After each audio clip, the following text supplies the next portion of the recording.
Samajwadi party का आज एक प्रतिनिधिमंडल बरेली जा रहा था, लेकिन यूपी बॉर्डर पर समाजवादी पार्टी के सांसदों को रोक दिया गया है। इसके अलावा अ, कद्दावर नेता माता प्रसाद पांडे को हाउस अरेस्ट किया गया है, अन्य नेताओं को भी। हमारे साथ बातचीत के लिए समाजवादी पार्टी से चंदौली के सांसद बीरेंद्र सिंह जी हैं, हम उनसे बात करेंगे। बीरेंद्र जी, आप भी मंत्री रहे हैं, वर्तमान में सांसद हैं। आपने क्या कभी ऐसी स्थिति देखी कि अगर कोई विपक्षी दल का नेता या उनका प्रतिनिधिमंडल किसी मामले को लेकर मिलने जा रहा है तो ऐसी स्थिति आई हो? ये एक नारा है कि सरकार जब जब डरती है तो पुलिस को आगे करती है, वही चरितार्थ हो रहा है। मीडिया के माध्यम से जो परिस्थितियां हमको दिखाई दे रही हैं,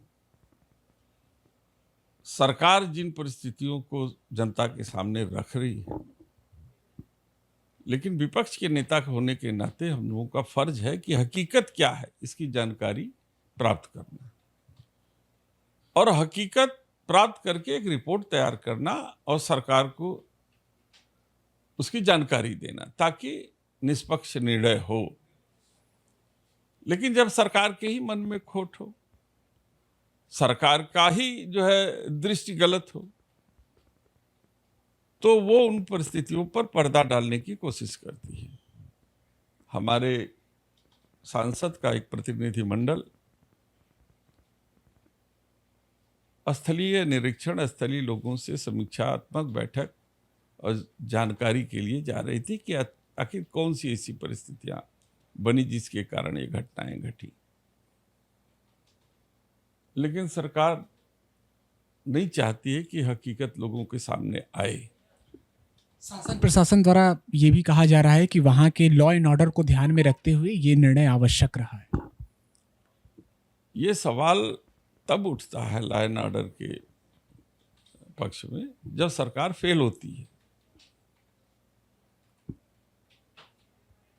वो जानना चाहते थे, मिलना चाहते थे, आप गेस्ट हाउस तक जाने देते, वो लोगों को बुला करके अपनी बात सुन लेते। ठीक है, माप में नहीं सुनते।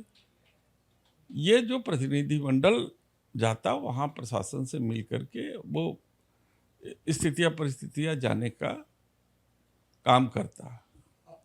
वीरेंद्र जी, पूरे देश में इस समय आई लव मोहम्मद को लेकर खूब चर्चाएं हो रही हैं। बनारस में भी इसको लेकर पोस्टर निकला। आपको क्या लगता है, समाजवादी पार्टी से कैसे दिखती है? देखिए, I love Mohammad, I love Mahadev में किसको क्राइम नजर आता है? अपने नबी से प्यार करना, अपने भगवान से प्यार करना, यह कहीं अपराध की श्रेणी में आता है? लेकिन ये सरकार इसे अपराध बना देती है। उनका कहना है कि नई परंपरा को शुरू नहीं किया जा सकता है। आई लव मोहम्मद कर रहे हैं बिना अनुमति के, आप जुलूस निकाल रहे हैं। कौन सी अनुमति कौन लेता है? ऐसे धार्मिक जुलूस तो हमेशा निकलते रहते हैं। कांग्रेस पार्टी ने एक बड़ी बात कही है। उनके सांसद इमरान मसूद ने स्पष्ट किया है कि मुसलमानों के लिए देश में एक अलग कानून और लोगों के लिए एक अलग कानून। क्या आपको भी लगता है कि ऐसी परिस्थिति हमारे देश में?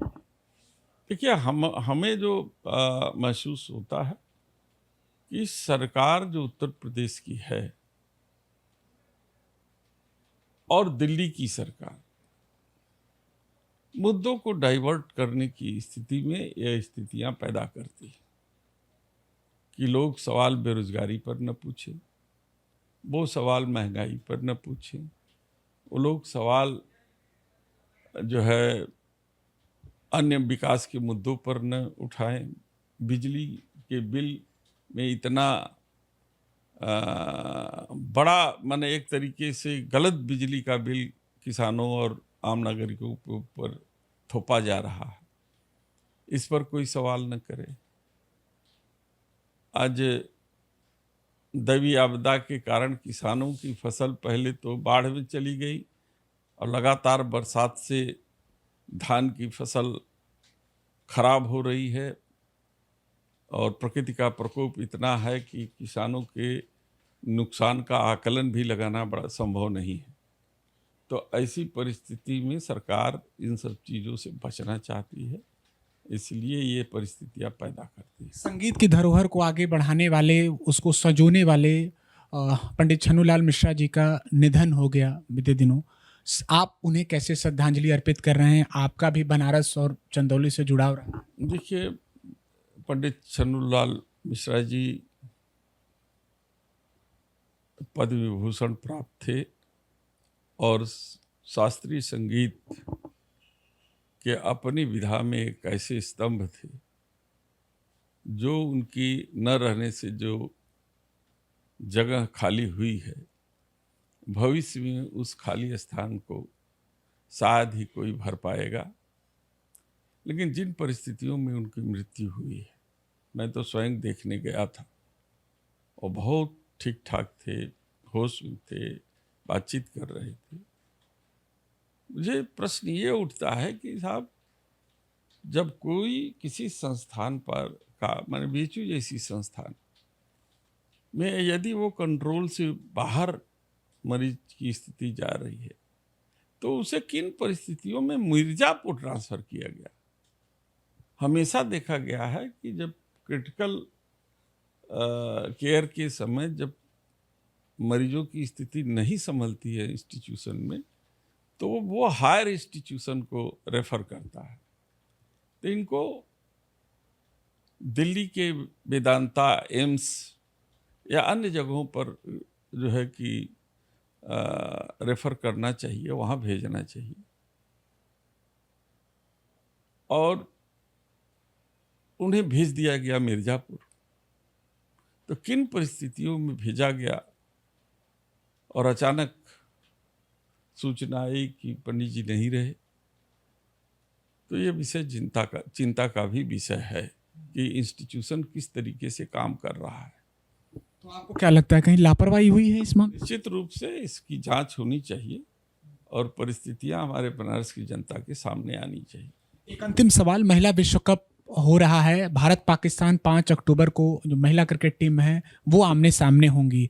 आपने पूर्व में भी जो Bharat Pakistan Asia cup match हुआ था उसको लेकर बातें कही थी, आपका एक ट्वीट भी काफ़ी वायरल हुआ था। क्या कहेंगे, यहाँ इस मैच में भी कहा जा रहा है कि हैंडशेक नहीं होगा? देखिए, मेरा ये कहना है कि खेल को खेल भावना से खेलना चाहिए, लेकिन जिन परिस्थितियों में भारत और पाकिस्तान का खेल हो रहा है, ये परिस्थितियां इस बात को अलाउ नहीं करती कि भारत पाकिस्तान से किसी भी प्रकार का खेल से रिलेटेड या किसी व्यापार से रिलेटेड कोई संबंध हो। प्रधानमंत्री जी ने कहा था कि खून और पानी एक साथ नहीं बहेगा। प्रधानमंत्री जी ने कहा था कि आतंकवाद और बातचीत एक साथ नहीं चलेगा। तो कौन सी परिस्थितियां ऐसी बदल गई जिसके कारण आप खेल के क्षेत्र में भारत पाकिस्तान के साथ जो है क्रिकेट मैच खेल रहे हैं? बायलैटरल सीरीज में भारत पाकिस्तान आमने सामने नहीं, ये अंतर्राष्ट्रीय टूर्नामेंट है। अगर भारत यहाँ पर पाकिस्तान से अगर नहीं खेलता है तो ये भी हो सकता है कि वो टूर्नामेंट से बाहर हो जाए। स्वाभाविक है कि ये खिलाड़ियों के भी स्वाभिमान की बात होगी। देखिए, तब फिर खेल भावना के तहत खेलना चाहिए। अगर इतनी परिस्थितियां हमारी हैं कि हमारा खेलना जरूरी है, तो हमें आचार संहिता का पालन करना चाहिए। बहुत शुक्रिया बातचीत के लिए। तो तमाम विषयों पर अपनी बात रखी है समाजवादी पार्टी के सांसद बीरेंद्र सिंह जी ने। एबीपी न्यूज के लिए वाराणसी से निशांत चतुर्वेदी।